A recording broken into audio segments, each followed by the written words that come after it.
el camino de paz en tiempos peligrosos. Yo quiero darles una noticia, y esto es para todos y cada uno de los que creen en el nombre del Señor. ¿Quiénes acá creen en el nombre del Señor? Bien, entonces estoy con la gente correcta. Cada nacido de nuevo, o sea, cada uno de nosotros, esto quiero que vos lo entiendas porque desde el minuto cero vamos a empezar a trabajar no en conceptos, sino en realidades que ya ocurrieron y que continúan ocurriendo. Entonces, nada que sea una realidad que ocurrió y que continúa ocurriendo tiene que pasar desapercibida para nosotros, aunque a veces la vorágine de la vida hace que nos pasen desapercibidas algunas cosas. Pero cada nacido de nuevo ha provocado y provoca una alteración en la historia. La historia iba para un lado hasta que alguien fue alumbrado y Dios, por causa de esa luz, determinó que sea un nacido de nuevo. La historia general, pero también la historia personal, la historia de una familia se ve alterada con cada nacido de nuevo. Y si vos sos dentro de esos nacidos de nuevo, quiero decirte que has alterado el rumbo de la historia. Y si no naciste aún de nuevo, ¿qué haces? Que no salís corriendo a nacer de nuevo, porque tenés que alterar el curso de la historia. Para eso fuiste elegido. Un nacido de nuevo es una puerta a la manifestación del propósito eterno de Dios en la tierra. Eso es un nacido de nuevo. Vos y yo somos eso desde la óptica de Dios. No una oportunidad, sino una puerta a la manifestación del propósito eterno de Dios en nuestros días. Por eso naciste ahora y no naciste antes, porque en este tiempo estaba previsto que se abra una nueva puerta en la historia y esa puerta sos vos. Es parte fundamental en la edificación. Cada uno de ustedes y yo somos parte fundamental en la edificación de este camino de paz en tiempos peligrosos. Por eso cuando vos te mires al espejo, vos mirate y decís, qué cara de lindo camino de paz que tenés. Porque eso es lo que somos. Por eso, cada persona nacida de nuevo, como es un camino de paz en tiempos peligrosos, cada persona nacida de nuevo es perseguida para ser anulada. O sea que todo lo que te pasó en la vida, vos naciste y yo, y ya éramos una amenaza. Porque saben bien las tinieblas que cualquiera que nació, en algún momento Dios lo va a alumbrar. Para que sea esa puerta en la historia, para que su propósito eterno se manifieste. Ahora, por causa de eso, vos y yo tenemos que saber que número uno, vas a ser perseguido y número dos, vas a tratar de ser anulado. O sea, te van a perseguir para anularte. ¿Y quién te va a perseguir? Y todo el sistema de tinieblas. Ahora, ¿eso es para tener miedo? No, pero es para estar atentos. Es para estar prevenidos. ¿Por qué? Porque las voces disidentes contra este sistema, todos tenemos en claro la palabra disidente, las voces que se levantan en contra de lo establecido, o sea, los nacidos de nuevo son voces que se levantan en contra de lo establecido, por eso alteran el curso de la historia, por eso trastornan el mundo. Cuando se dan cuenta para lo que nacieron y para lo que fueron enviados y se dan cuenta que para algo están en la tierra, son aquellos que trastornan el mundo con el evangelio, lo dejan pata para arriba, dejan el sistema mundial, dejan la historia dada vuelta, los que se dan cuenta. Y Dios está buscando una generación que se dé cuenta para dejar pata para arriba la historia. Ahora, esas voces tienen que ser acalladas. ¿Para qué tenemos que ser acallados por el sistema? No es que Dios acállenlos, no, Dios no. Dios dice, hablen. Y el sistema dice, por favor, cállense. Y callarse no solo es no hablar. Callarse es dejar de producir Cristo. ¿Y para qué es esto? Por una sencilla razón, para que la expresión de ese Cristo en la tierra sea retrasada. A ver, el partido de las tinieblas ya lo perdieron. El partido está perdido. El tema es que nosotros podemos avanzar para que el partido termine más rápido o retrasar el partido hasta que a alguna generación se le ocurra despertarse.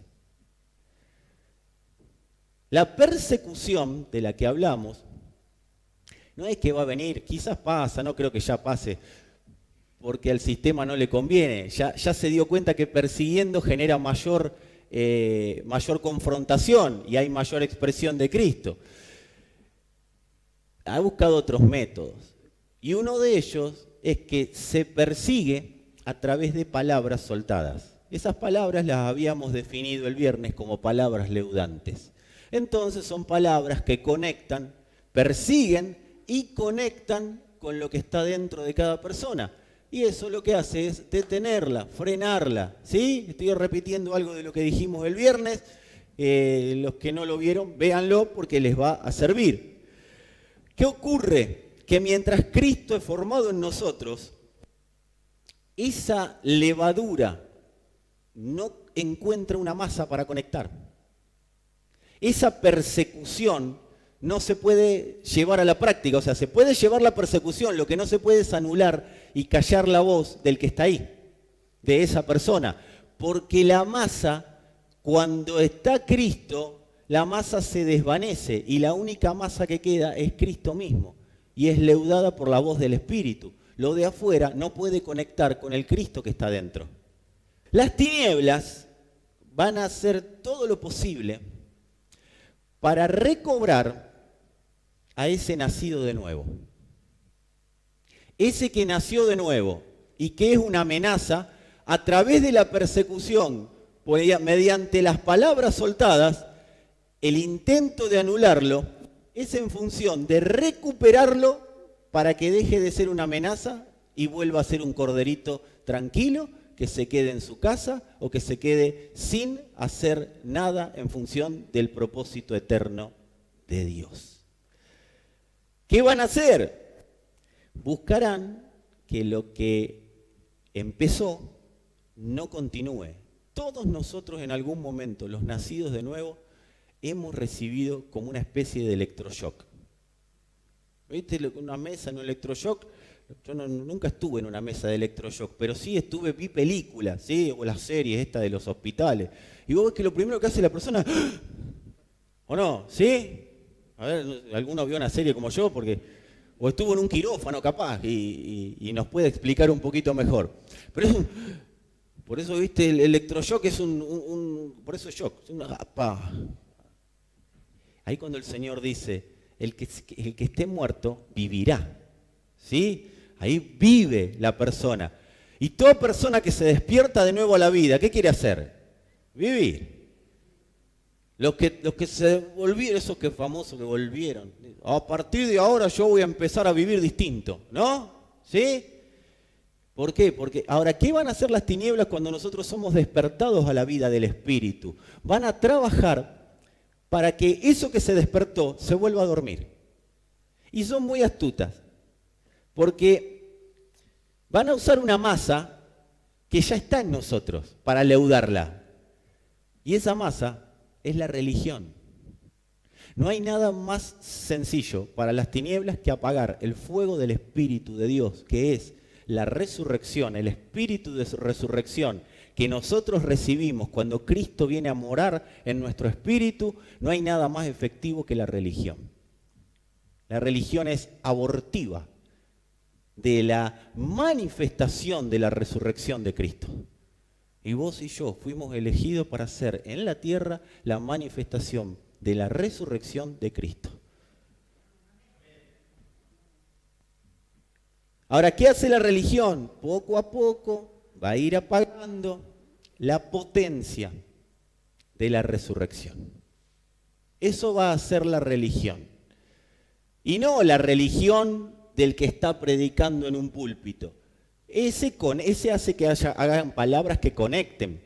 Pero la realidad que el religioso que todos tenemos adentro va a conectar con palabras que están afuera para que se apague ese RCP, eso que nosotros recibimos por primera vez, y una vez que se apagó, es muy difícil que eso vuelva a la vida, porque ya fuiste resucitado. Dios no te va a volver a resucitar. Por eso, ¿qué hizo el apóstol Pablo con su discípulo amado Timoteo? Aviva el don, el fuego de Dios que está en vos. Metele un líquido que lo avive. Metele avivamiento interno, Timoteo. ¿Por qué? Porque la religión va a lograr apagarte. Si vos te metés en el circuito de la religión logra apagar lo que la resurrección generó. Ahora, ¿cómo actúa la religión? La religión no es más que una herramienta más de manipulación. Hay muchas herramientas de manipulación dentro de este sistema corrupto. La religión es una de ellas. Y vos me vas a decir, pero ya lo sé. Pero que lo sepamos acá en una reunión y que un predicador me lo haga acordar, no significa que de lunes a lunes nosotros vivamos con este entendimiento. Porque todos tenemos un religioso adentro que nos va a querer hacer acordar lo linda y cómoda que es la religión evangélica. O cualquier religión. Pero lo lindo y cómodo que es ser un religioso. La religión, decimos, es una herramienta de manipulación. ¿Y con qué leuda la religión? Con fascinación. Religión leuda con fascinación. Esa va a ser la estrategia de las tinieblas. Fascinar a los nacidos de nuevo para que terminen en una hermosa religión que no le cambia la vida a nadie, pero que está llena de suspiros, llantos y risas. Con profecía, con todas esas cosas lindas que tiene la religión. Gálatas 3:1 dice, en la denuncia mayor que hace Pablo contra la religión, oh Gálatas, insensatos, dice esta hermosa versión de Reina Valera en un hermoso y poético castellano, cuando Pablo en realidad lo que les dijo, oh Gálatas torpes. ¿Sí? Hay otra palabra, pero no la voy a decir porque el otro día la dije y me retaron. Pero es una traducción de la Biblia. Esta versión es más tranqui. Dice, oh Gálatas insensatos, ¿quién los fascinó para no obedecer a la verdad? A ustedes, ante cuyos ojos Jesucristo ya fue presentado claramente entre ustedes como crucificado. ¿Quién los mandó a no obedecer a la verdad? Porque habiendo comenzado en el Espíritu, dice más adelante, terminaron en la carne. ¿Y quién los mandó? La fascinación. Se fascinaron con la doctrina, se fascinaron con la búsqueda de la salvación o de que la salvación de Dios crezca en ellos, pero a través de métodos humanos, a través de métodos, fueron fascinados por una doctrina, los Gálatas por una doctrina, pero la realidad es que hay miles de doctrinas fascinadoras. Y en tiempos peligrosos, van a proliferar las doctrinas fascinadoras porque a nosotros nos encanta la fascinación. Cuando Pablo les dice,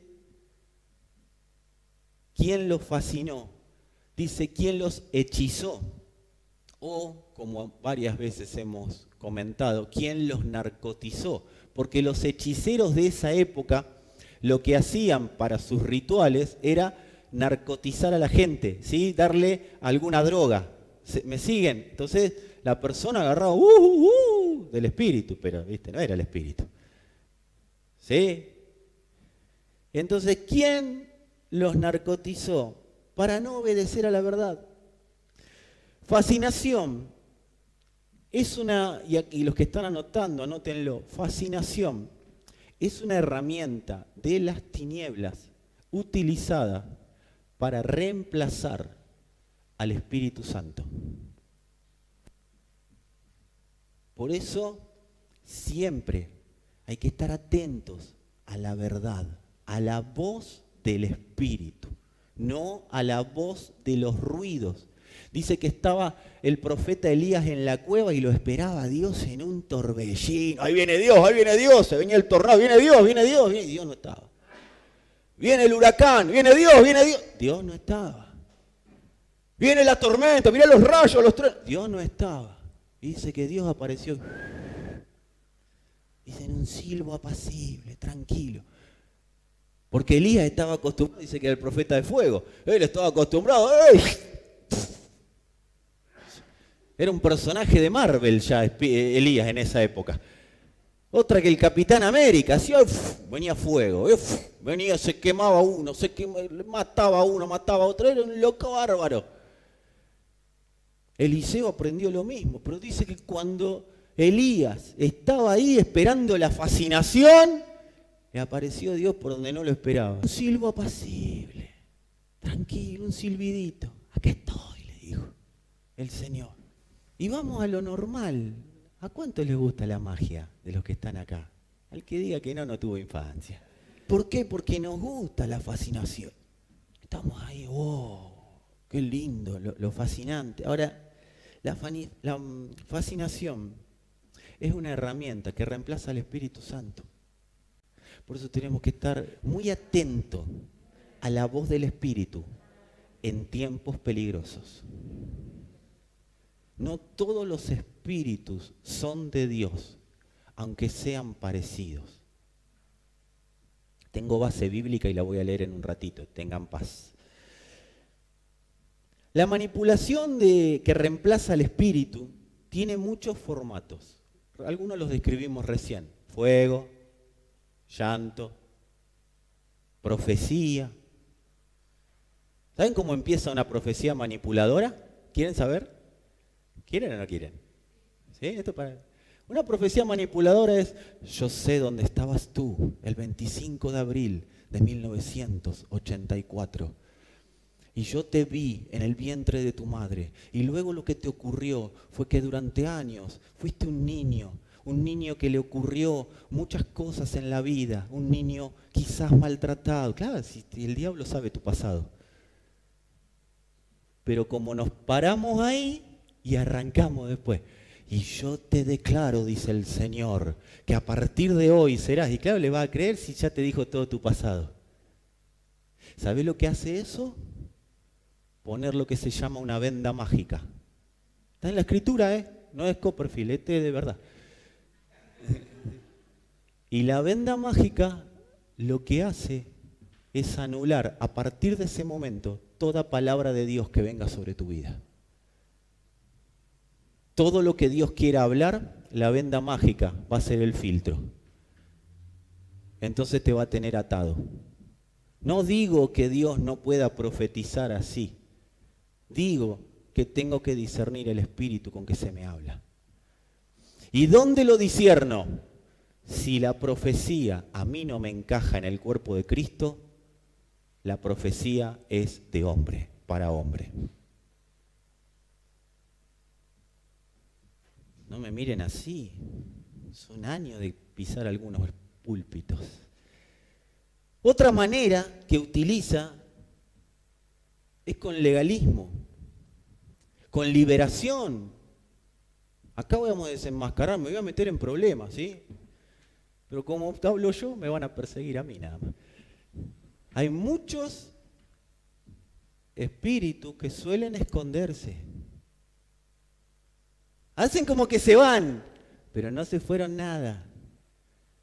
Lo único que generan es que el que está de liberador gane más arrogancia, gane más adeptos, gane más personas que crean en él. Si la persona no te lleva a creer más en Cristo, es una persona que lo único que busca, como dice la Escritura, hacer mercancía de vos. Y esto estés en abundante gracia o estés en Japón, no importa dónde estés. Porque quien de verdad te ama y quiere que seas libre, siempre te va a dejar mejor posicionado en Cristo que como estabas antes de encontrarte con esa persona. No busca tu simpatía, busca que a vos siempre sea Cristo el que pueda hablarte y llevarte a un crecimiento mayor en Él. Bueno, ni hablar del legalismo, es una estrategia fascinadora porque a todo el mundo le encanta juzgar, ¿o no? No se hagan acá a todo el mundo nos gusta decir, mirá este, mirá aquel, mirá el otro, no te mirás vos, pero ¿o no? ¿Sí? Entonces, ¿qué hace el legalismo? Te aumenta esa fascinación de juzgar a los demás. Entonces, claro, es la chica que recién está comenzando en la congregación, que por ahí tiene un pantalón ajustado o tiene una pollerita más corta de lo normal. Oh, espíritu sensual. No. El muchacho que viene bien vestido, perfumado, no, este vino a buscar chica, este no vino a congregarse. Viene el otro con la cresta, porque por ahí tiene una manera de vivir, los punk, ¿vieron? Ah, este está endemoniado. La mayoría de los endemoniados que yo conozco en las congregaciones tienen saco, corbata y una Biblia así de grande.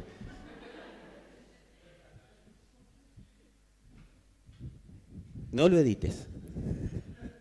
Amados, las apariencias engañan. ¿Sí? ¿Vieron qué versículo bíblico que te acabo de tirar?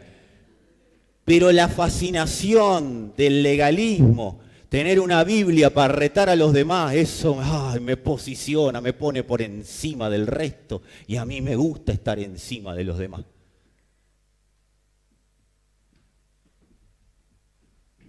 Pero no será así entre nosotros, porque somos una generación que cuando Cristo es formado, el mayor siempre va a servir al menor. Todo el que es manipulado, antes fue fascinado. El manipulador, lo dije el viernes, voy a profundizar un poquito ahora, nunca te dice, hola, ¿cómo estás? Te vengo a manipular para arruinarte la vida. Jamás. Jamás el manipulador se va a dar a conocer como un manipulador. Siempre va a venir con una estrategia fascinadora.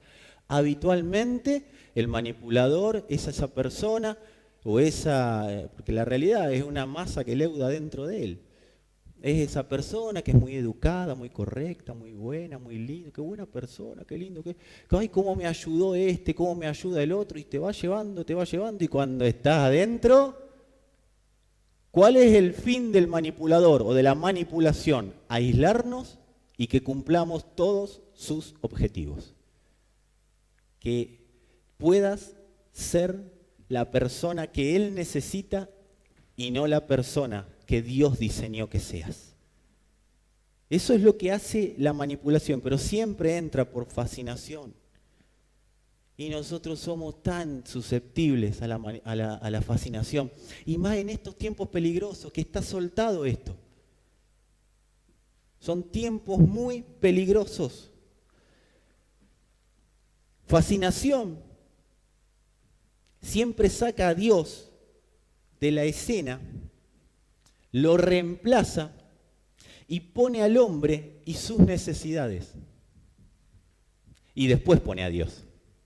Primero lo saca, entonces Dios te va a ayudar, Dios te va a bendecir, Dios te va a dar, Dios te va a acompañar, Dios va a hacer esto con tu vida, Dios va a hacer aquello, Dios se va a sumar a tu vida y vas a ser vos y Dios de la mano, los dos felices. Dios es el que te va a cargar y el que te va a llevar y el que... Todo en función. Parece que habla de Dios, pero en realidad está hablando de vos y de mí. No digo que Dios no haga todo eso. Lo que estoy diciendo es que el manipulador, el fascinador, siempre primero va a poner las necesidades humanas por sobre Dios.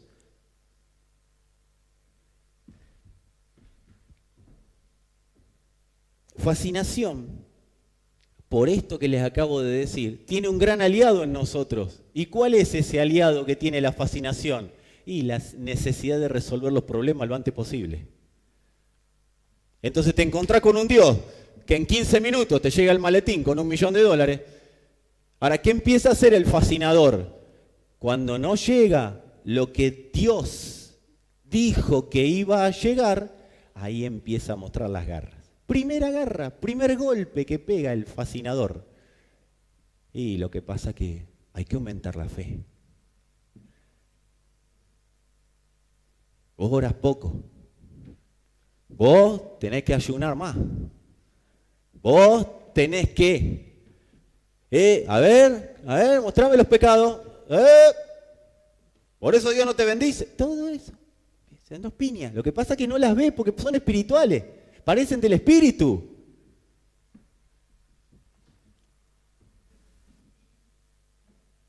El fascinador, la fascinación, siempre va a operar en lo que las personas quieren que se solucione ya.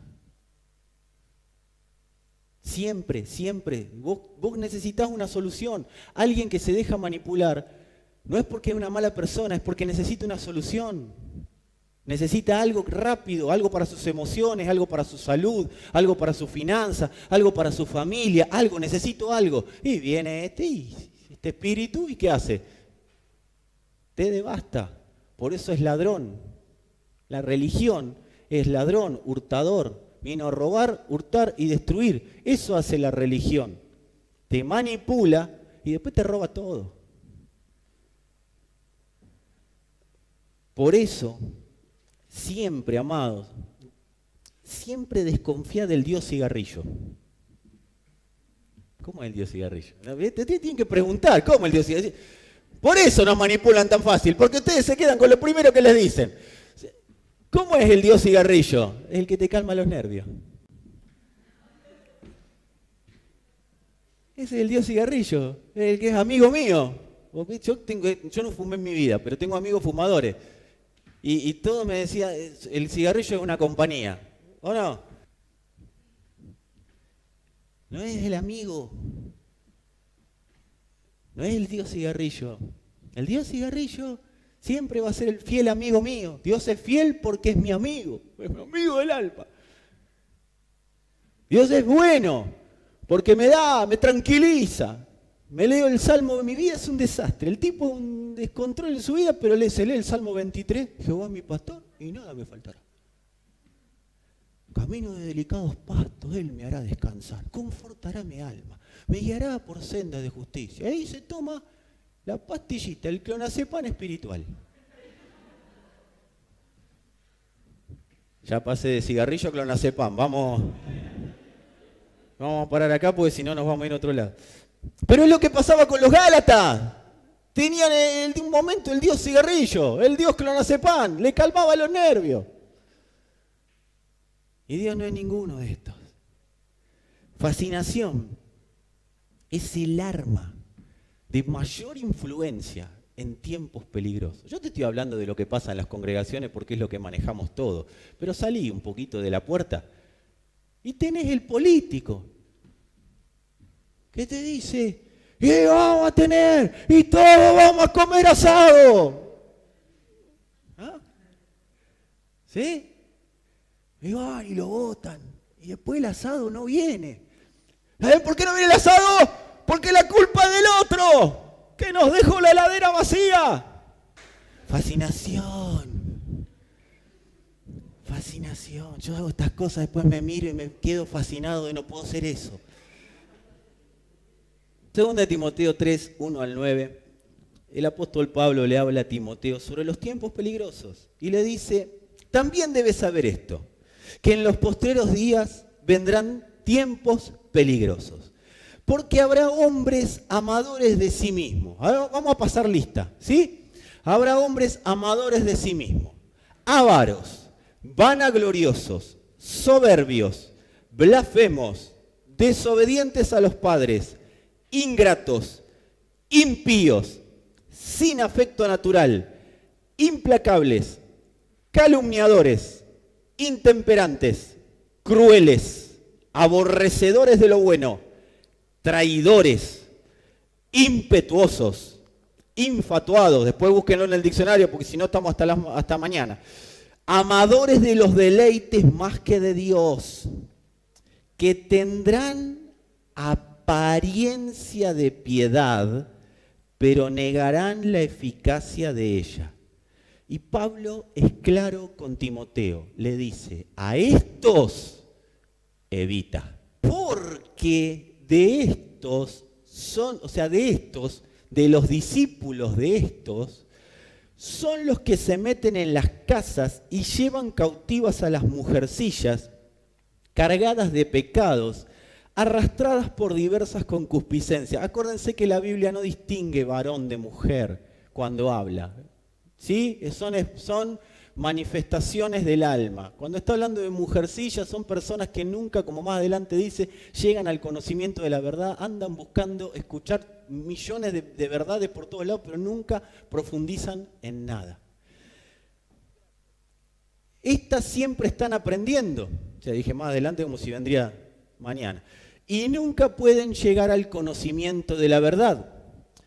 Y de la manera que Janes y Jambres resistieron a Moisés, y ahora se los voy a describir a Janes y Jambres, así también estos resisten a la verdad. Hombres corruptos de entendimiento, réprobos en cuanto a la fe.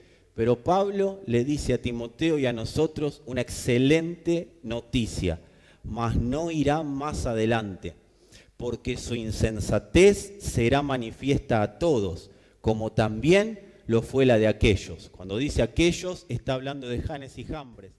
Ustedes recuerdan el episodio, si no lo recuerdan por la Biblia, lo van a recordar por la serie. El episodio en el cual Moisés y Aarón se presentan ante Faraón y le sueltan una serpiente, ¿sí? La vara de Aarón se convierte en serpiente, ustedes lo tienen. Janes y Jambres eran los dos brujos que estaban con Faraón y convierten sus varas en serpientes, ¿sí? Todos están diciendo, ay, lo vi. ¿Y qué pasó? Vos que viste la serie, o que la mayoría de ustedes lo leyó en la Biblia. ¿Qué pasó? La serpiente de Moisés se comió a la de Janes y Jambres. ¿Qué hicieron Janes y Jambres? Fascinación. ¿Cómo lo tenían engañado a Faraón y a todo Egipto? Con fascinación. Ellos hacían magia, ellos fascinaban demoníacamente, hasta que apareció Dios. ¿Querés serpiente? Te doy serpiente. Y la serpiente se comió la serpiente de ellos. Por eso dice, es manifiesta su insensatez. ¿Por qué son insensatos? Porque se ponen a resistir la verdad. Y la verdad es irresistible. En algún momento te quiebra la columna. En algún momento la verdad te deja paralítico. Pero no que te deja paralítico porque la verdad te quiere postrado. La verdad te postra, pero para resucitarte en la verdad. Para que dejes de caminar como un muerto, como un walking dead, como un muerto que camina y camines establecido por la verdad. Entonces, la insensatez de esto era creer que iban a poder resistir a Dios. Los hombres en tiempos peligrosos, esta lista que di, algunos tienen todos los números, están con todo esto, creen, los gobiernos de la tierra, creen, algunos gobiernos de la tierra que están dentro de congregaciones, creen que van a poder resistir a la verdad. Creen que sus víboras se van a comer a Dios. Pero amados, es clarito Pablo, su insensatez no irá más allá. Porque cuando Dios quiere, aparece. Cuando hay hijos que levantan el estándar de Cristo, la verdad aparece. La mentira es juzgada y todo lo que la mentira fascinó hace que esa mentira quede disipada por la verdad de Dios. Y cuando la verdad de Dios se da a conocer, amados, Dios aparece en la historia. Y ahí la historia de los hijos ya no es la que era, es la que Dios había diseñado. Pablo le denuncia a Timoteo lo que va a pasar en estos tiempos peligrosos. Pero Pablo le da una clave.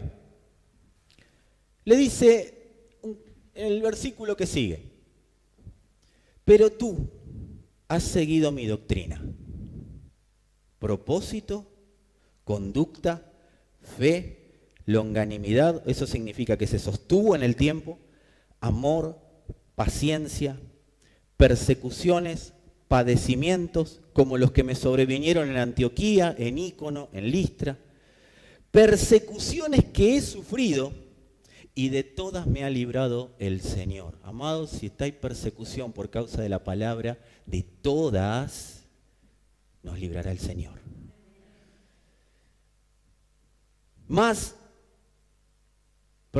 Y también, y acá viene, todos los que quieren vivir piadosamente en Cristo. ¿Cuántos acá quieren vivir piadosamente en Cristo? ¿Sí? Bueno, era capciosa, porque dice, todos los que quieran vivir piadosamente en Cristo Jesús padecerán persecución. Pero acuérdense, de todas nos libró el Señor. Mas los malos hombres y los engañadores irán de mal en peor. Escuchá lo que dice, engañando y siendo engañados. Porque quien está en la fascinación engaña, pero también es engañado.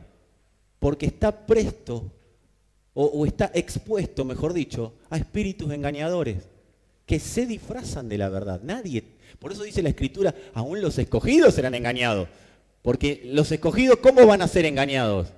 Porque hay una verdad parecida, es parecido, pero no es. Dice, pero persiste tú, y acá es para nosotros, en lo que has aprendido y te persuadiste, sabiendo de quién has aprendido. O sea, lo viste a Pablo, lo viste cómo se manejaba, lo viste que era una persona que predicaba la verdad, que hablaba la verdad, que manifestaba la verdad, era una expresión caminando de la verdad. Entonces vos sabés, Timoteo, de quién has aprendido. Y te persuadiste. Y que desde la niñez has sabido las sagradas escrituras, las cuales te pueden hacer sabio para la salvación por la fe que es en Cristo Jesús.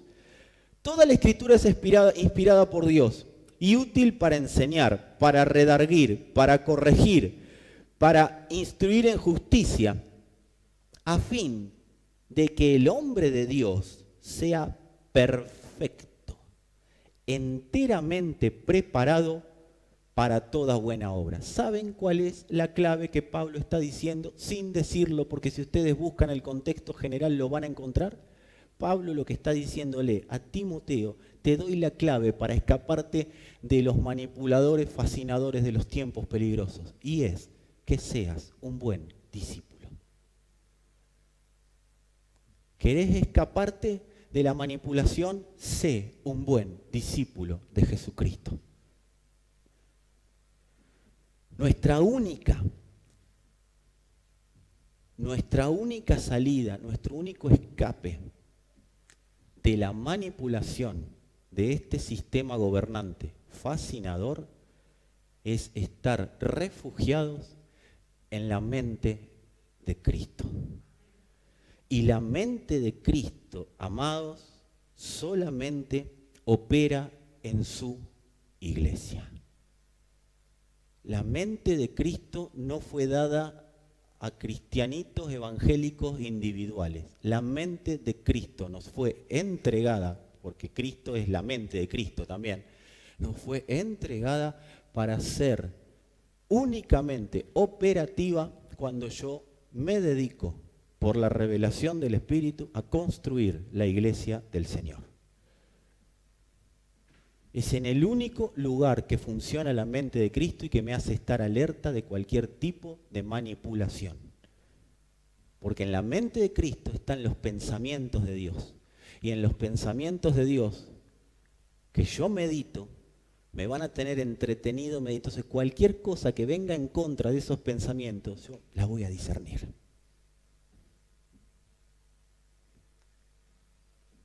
Fuera de la iglesia, manipularnos es un trámite rápido, sencillo y práctico.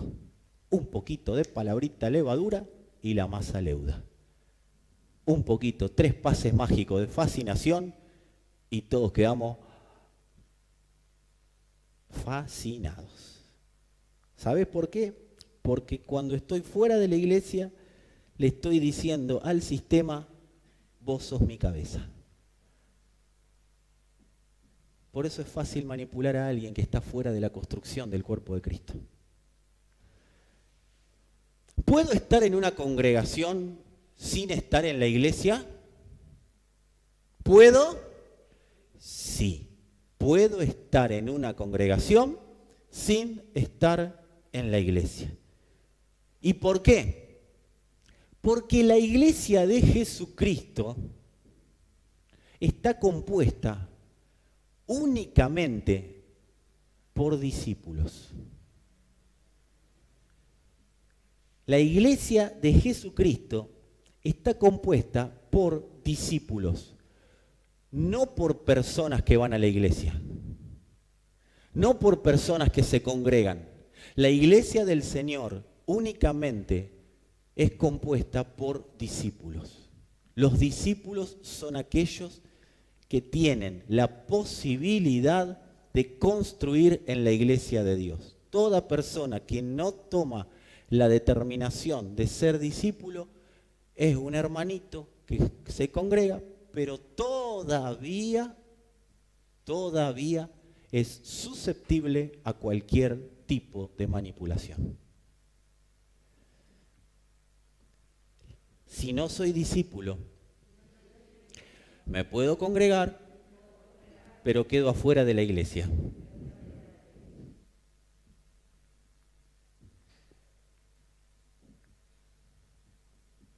¿Qué entiende un evangélico que va a una congregación? Cristo vino a mejorar mi vida. Vamos a ver si acá hay algún discípulo o hay algún evangélico todavía. ¿Qué entiende un evangélico? Cristo vino a mejorar mi vida. Así que bueno, me voy adaptando a medida que puedo. Cuando puedo, un poquito Cristo, un poquito acá, un poquito allá. A ver, quiero ser claro porque después me dicen que yo mando a la gente a venir todos los días. Amado, no estoy diciendo eso. Estoy diciendo que necesitamos entender discipulado, no desde el discipulado que vos y yo conocemos, que estamos acostumbrados, que, pero yo hice discipulado, ¿cuánto discipulado hice yo? ¿Cuánto discipulado hice? O sea, no desde ese discipulado, desde el discipulado verdadero, pasarlo por la cruz, pasar el término por la cruz y entender que yo nací para ser una expresión de Cristo en la tierra y de esa manera discipulado tiene que ver con limpiarme de toda masa personal para que sea la vida de Cristo en mí, pura, y me pueda presentar el Señor perfecto para toda buena obra. Que Dios pueda decir, con este cuento ahora, porque no importa las cosas que yo estoy trabajando, lo que importa es que Dios trabaje en mí. ¿Para qué? Para que cuando Él determine que yo estoy listo para buena obra, se lo dice a una autoridad de la iglesia y la autoridad manda a la persona donde tiene que ir. Porque Dios se maneja con protocolos. No existe el Dios me llamó a las naciones, así que me voy. No. Dios es, decí conmigo, Dios es protocolar. Cualquier cosa que Dios haga o que una persona haga fuera del protocolo de Dios, corre por su cuenta. No me voy a pelear con nadie voy a discutir este tema. Yo sé cómo actúa Dios, yo sé cómo actúa conmigo, yo sé lo que es estar bajo autoridad, yo sé lo que Jesús hizo cuando estuvo bajo autoridad. Ustedes no saben que Jesús estuvo bajo el yugo de Roma, bajo la autoridad de Roma, y cuando Jesús estuvo bajo la autoridad de Roma podría haberse sublevado, pero decidió quedarse en el molde hasta que el Padre dijo que tenía que hacer lo que tenía que hacer. Y te lo puedo comprobar. Viene el centurión romano y le dice al Señor, ¿todos tienen la historia? ¿Sí? El que no la tiene, alguien se la va a contar. Pregúntensele a un cristiano que sepa la Biblia. Viene el centurión romano y le dice, yo sé que vos sos un hombre que se pone bajo autoridad y que tenés autoridad. Por lo tanto, saná a mi siervo. Un manipulador, el centurión romano. ¿Sabés lo que le dijo? Vos en la tierra, allá en el cielo será lo que sea, pero acá estás bajo mi autoridad. Porque soy un centurión romano y me tenés que obedecer. Y el Señor el Señor dijo, oh, mirá qué vivo este. Y por eso dijo, no encontré tanta fe en la tierra. Uno que la entiende, vengo a mis hijos, a la casa de Israel, y no se dan cuenta lo que agarró este. Es un vivo bárbaro, pero me sacó un milagro.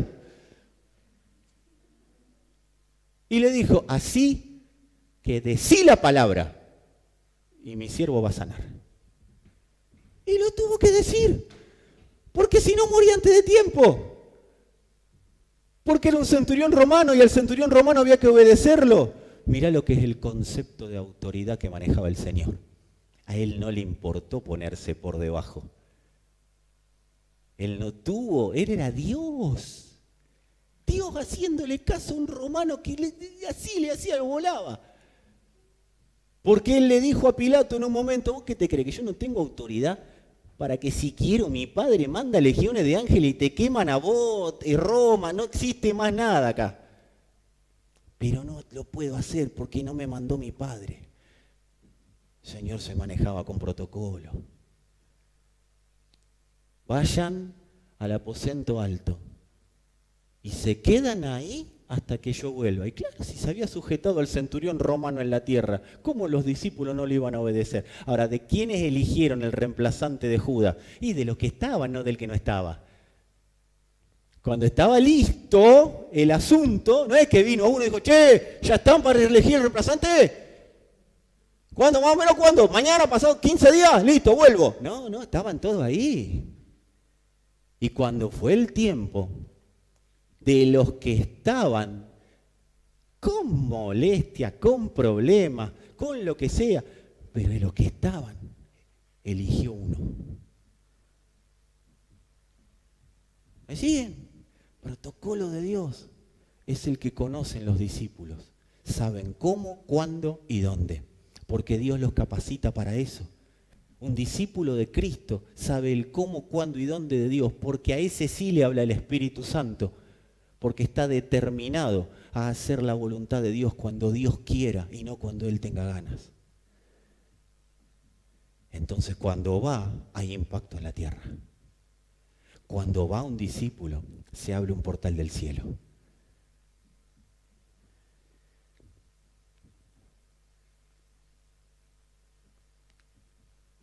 Así que un evangélico, Cristo vino a mejorar mi vida. ¿Qué entiende un discípulo?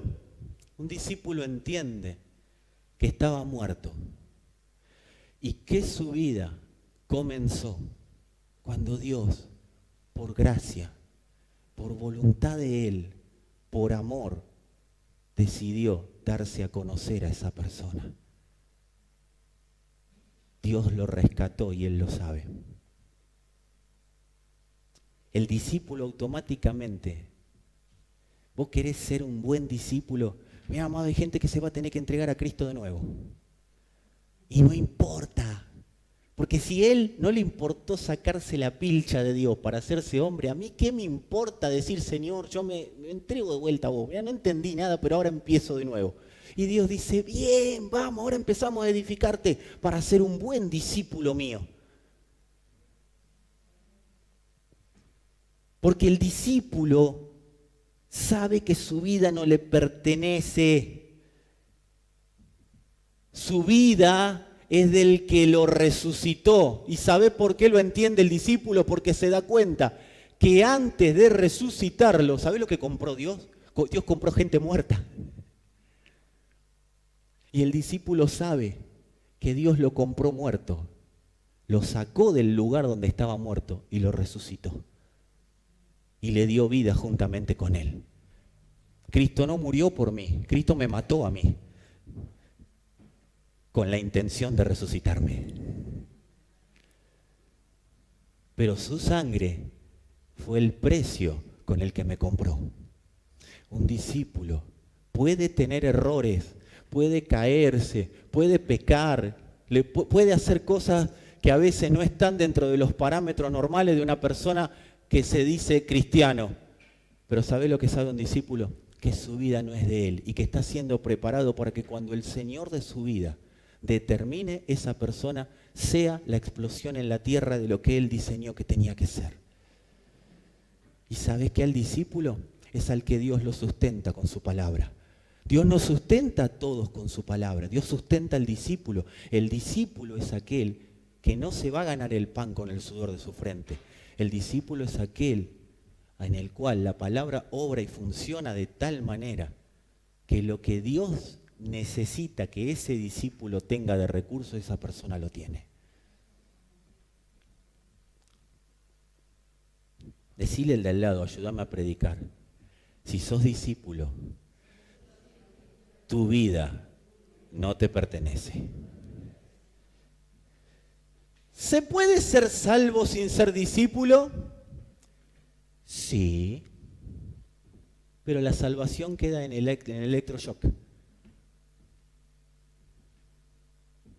Cuando los apóstoles le dijeron al carcelero, cree en el Señor Jesucristo y serás salvo tú y toda tu casa, era, te resucitamos a vos y vos de acá te vas a resucitar a tu familia. Eso es lo que prácticamente charlaron con el carcelero. Vos arrancás, y entonces, ¿a partir de dónde? De un discipulado. Lo que no puede hacer alguien fuera del discipulado es madurar, es ser perfeccionado. Y mucho menos va a poder ser efectivo para Dios. Y yo sé que acá no hay nadie que está perdiendo el tiempo. No viniste a perder el tiempo acá. Quien está acá hoy tiene la novedad. Y si ya la tiene, se le reafirma que Dios lo eligió por el simple hecho de saber que con Él en tu interior vos podés ser tremendamente efectivo para su reino y aniquilar cualquier estrategia manipuladora de las tinieblas que han visitado tu vida y tu familia durante siglos.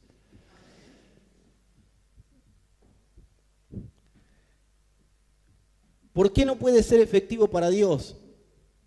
Porque el Señor dijo, después de resucitar, vayan y hagan discípulos a todas las naciones de la tierra. No dijo vayan y prediquen el Evangelio, dijo vayan y hagan discípulos a todas las naciones. Amados, ir y hacer discípulos no fue una sugerencia.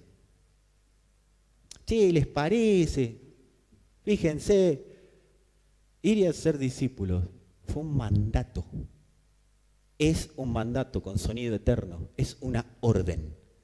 Hagan discípulos de Jesucristo.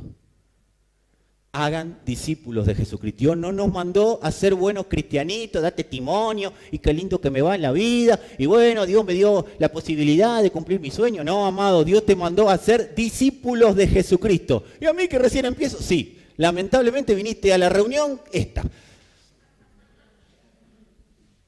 Si no hubiera venido, no te enterabas, pero hoy te enterás. Hoy te enterás que tu vida tiene sentido.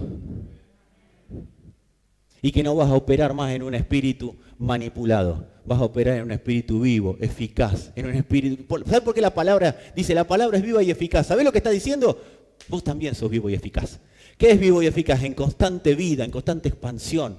Cuando Cristo es una realidad en nosotros, no hay nada que lo pueda detener. Va a venir la depresión a manipularte y la depresión se va a ir como rata por tirante. No va a tener manera de hacerse firme delante tuyo. Ahora, si el mandato es ir y hacer discípulos, decí conmigo, no existe discípulo sin ser discipulado. Esto es como querer, ¿sabes lo que quieren a veces los evangélicos? Ser abogados sin estudiar. ¿Quién te aprobó como discípulo? Es una gran pregunta. ¿Quién me aprobó a mí como discípulo? ¿Qué preguntita?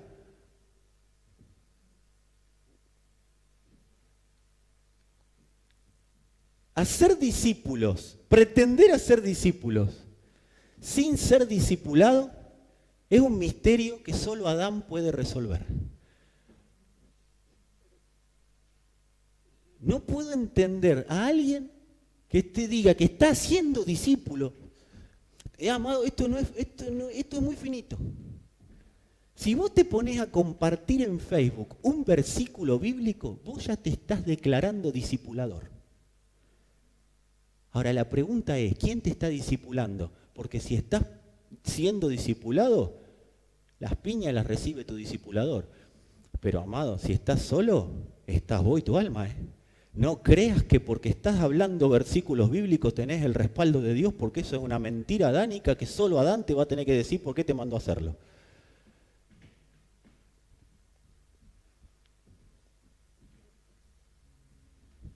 Tomamos el reino de Dios a la ligera. Necesitamos ser entendidos en la verdad. Un discípulo es alguien que se dejó discipular. Alguien que entendió por revelación o por lo que le conviene, y después vendrá la revelación, que necesita ser discipulado para discipular, porque si no es, como se los digo, la Biblia lo dice, así que lo puedo decir yo, es un inútil para Dios. Es una verruga, no sabe para qué está, pero molesta.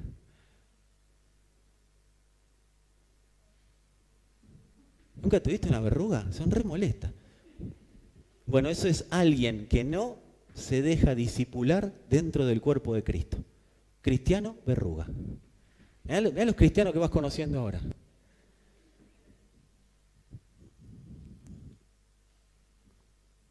Si no me ocupo de ser y hacer discípulos, ¿saben lo que es la cruz y la resurrección para mí? Un hecho histórico. Nunca va a ser una realidad. Porque Dios le da la posibilidad de vivir en la resurrección, de operar en el espíritu de resurrección a aquel que está haciendo discípulo y está dejándose discipular.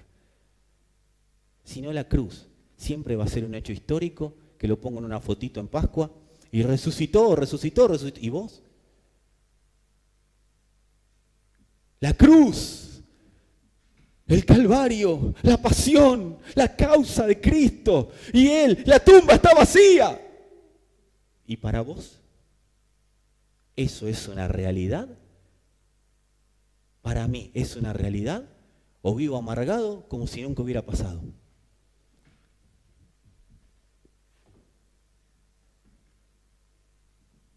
Cristo no es una realidad, amados. Perdón, Cristo es una realidad, no es una doctrina, amados. Para quien no es discípulo, Cristo es una simple doctrina más. Esto lo vivieron en la iglesia de Corinto. Era uno más. Cristo, Pablo, Cefas, Pedro. Era uno más. Porque no se dejaban discipular. De escogidos a discípulos. Ese es el paso automático. Si vos y yo nos sabemos escogidos, nos sabemos comprados y automáticamente entendemos discipulado, la vida en Cristo va a ser una realidad cada día mayor en nuestra vida. La vida de Dios se va a manifestar. La masa de Cristo va a leudar. Obediencia va a ser una tontería, un trámite, una minucia. Nosotros estamos en una sociedad que le gusta discipular sin ser discípulo. Esa es la masa que conectó con Eva. Serán como Dios. ¿Se acuerdan? Conectó. Entonces vamos a empezar a decirle a los demás lo que tienen que hacer. Y si antes ya les decían lo que tenían que hacer a los animales, a las plantas, a todo. ¿Cuál es el tema de querer ser más que Dios? Claro, lo que pasa es que ahora no me gobierna nadie, ahora me gobierno solo. Serán como Dios. Para ser discipulado, una de las cosas que tengo que erradicar es el concepto de autoridad de estructura piramidal que todos tenemos. ¿Cuántos tienen ese concepto de la autoridad está arriba y los de abajo sostienen a la autoridad? A ver, levanten la mano porque necesito verlo, ¿sí? Eso es verdad. El Señor dijo, los gobernantes de la tierra se van a enseñorear de ustedes, pero entre ustedes no va a ser así. ¿Y qué hizo el Señor con los que estaban ahí? Les dio vuelta a la pirámide. ¿Y qué les dijo? Entre ustedes, el mayor va a servir al menor. Entonces, ¿cuál es el concepto de autoridad de Dios? Y acá te lo paso por la cruz, lo vamos a resucitar y lo vamos a empezar a vivir y vamos a tener la iglesia que Dios diseñó. Abajo está la autoridad para ir corrigiendo la estructura. Entonces, cuando la estructura se bandea para acá, la autoridad dice, no, vení. Esa es la corrección que se le hace a un discípulo desde abajo hacia arriba. Dice la Escritura que Cristo era la piedra angular, era la primera piedra que se ponía. Es la primera. Dice la Escritura que Cristo es el fundamento. Y dice que la iglesia está sustentada bajo el fundamento, sobre el fundamento de apóstoles y profetas. ¿Por qué apóstoles y profetas? Porque el profeta es el que tiene el plano y el apóstol es el arquitecto que lo empieza a llevar a la práctica. ¿Estamos bien? Entonces están abajo y ahí van corrigiendo la estructura. Y desde abajo se ve mejor que desde arriba en Cristo. Entonces ve, se tuerce, tráelo. Vení para acá. Y todos vamos siendo, porque lo dice en tu Biblia, en Efesios 4, todos los miembros concertados entre sí van siendo edificados por la coyuntura y van subiendo. Vamos edificando los pisos, pero desde abajo. La cabeza en Cristo está abajo, aunque es el Señor, que está por sobre todo y en todos. Pero el cuerpo está siendo edificado desde abajo. La autoridad de Dios se basa en que el mayor sirve al menor. Entonces, cuando hay una autoridad sobre tu vida, en realidad es una autoridad que está bajo tu vida para que tu vida no se distorsione, no se tuerza. Amado, si hay alguien acá en la construcción, y si no está en la construcción, lo vas a saber igual. Si hay una pared para edificar o para arreglar, nadie arregla una pared desde arriba si está torcida. Todos la tienen que arreglar desde abajo. Nadie se sube a un techo a arreglar una pared torcida. Todo el mundo la mira de abajo porque sabe que si está torcida la tenés que enderezar desde el cimiento. Eso hasta yo que agarro una cuchara y para mí es para jugar al pádel. O sea, entonces la autoridad en Dios es desde abajo hacia arriba. Es el mayor sirviendo al menor. Y cuando te corrigen, el discípulo sabe que es desde ahí. Y el discipulador también lo sabe.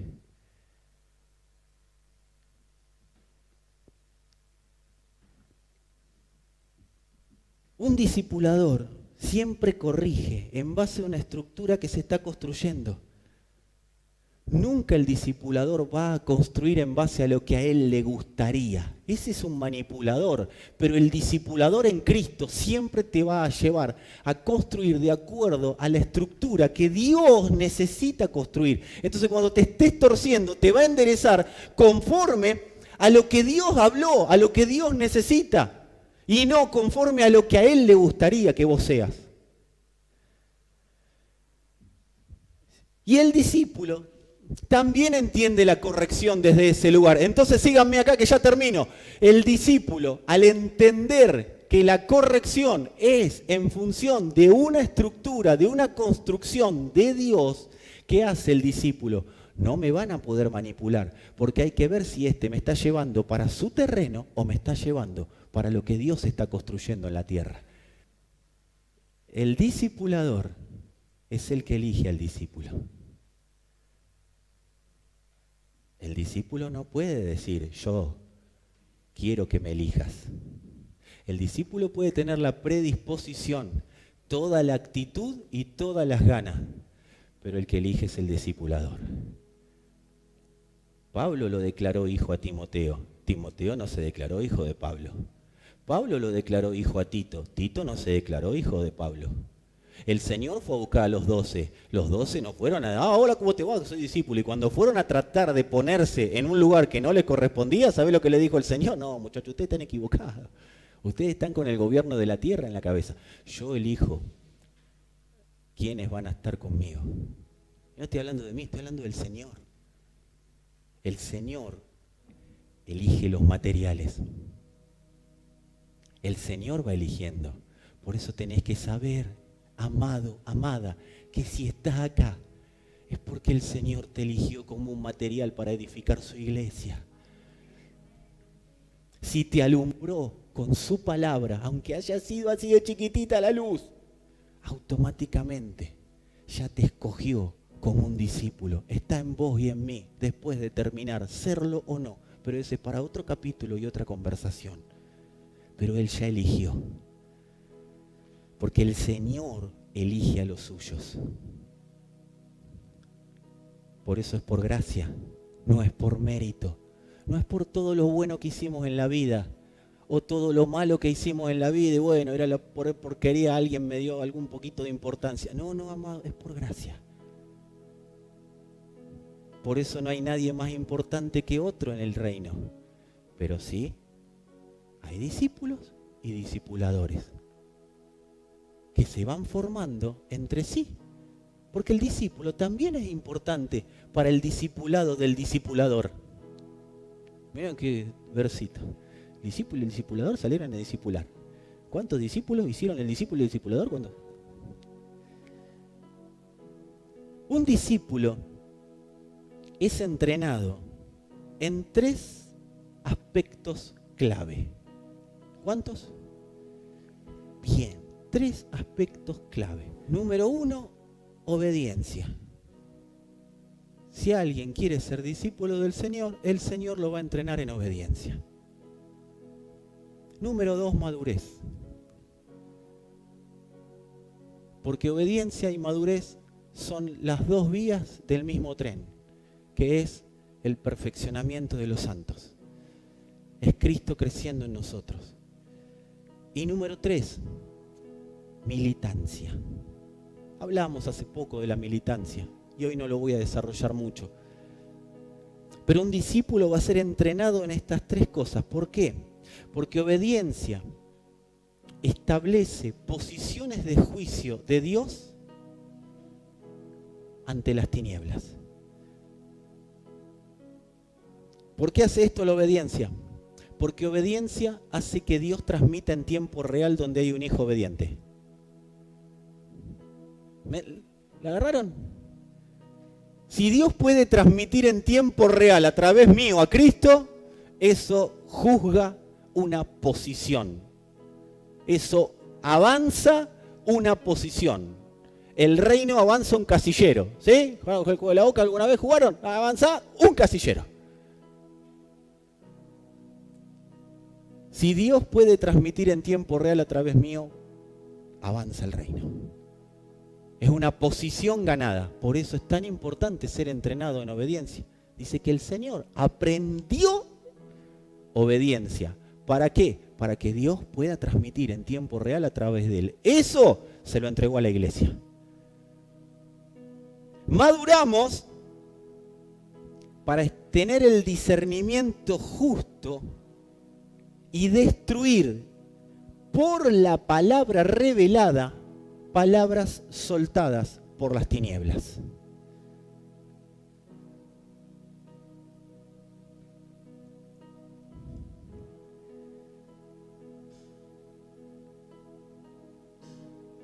Nuestro llamado, amados, obediencia, madurez, es a militar también. Y vamos a ser entrenados para militar. Todos conocemos el término militar. No militar de... que también lo incluye. Porque los que militan establecen dimensiones de paz donde se mueven. Por eso estamos construyendo un camino de paz en medio de tiempos peligrosos.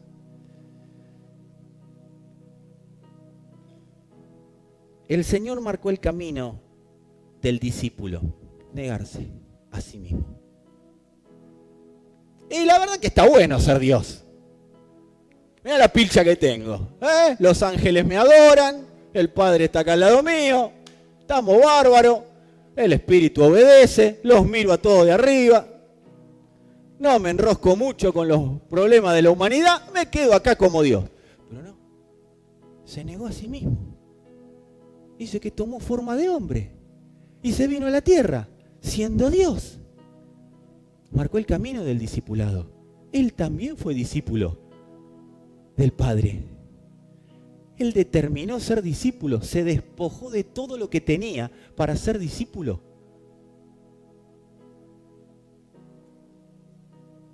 Fue obediente, se dejó perfeccionar hasta el extremo y terminó militando una causa que al día de hoy y por la eternidad continúa. Filipenses 2 dice El apóstol Pablo le dice a los filipenses, ¿sabe por qué se lo dice a los filipenses y no se lo dijo a otro? Porque estos querían ser discípulos de verdad. Estos querían construir la iglesia. No se lo dijo a otro porque los demás, pero por eso Pablo se lo dijo a los filipenses y el Señor me mandó a que te lo diga a vos. Haya pues en ustedes este sentir que hubo también en Cristo Jesús. Haya en ustedes este sentir que hubo en Cristo Jesús. El cual, siendo en forma de Dios, no estimó el ser igual a Dios como cosa a que aferrarse, sino que se despojó a sí mismo, tomando forma de siervo, hecho semejante a los hombres, y estando en la condición de hombre, se humilló a sí mismo, haciéndose obediente hasta la muerte y muerte de cruz. ¿Pero qué pasó? ¿Dios lo dejó ahí? No. Por lo cual,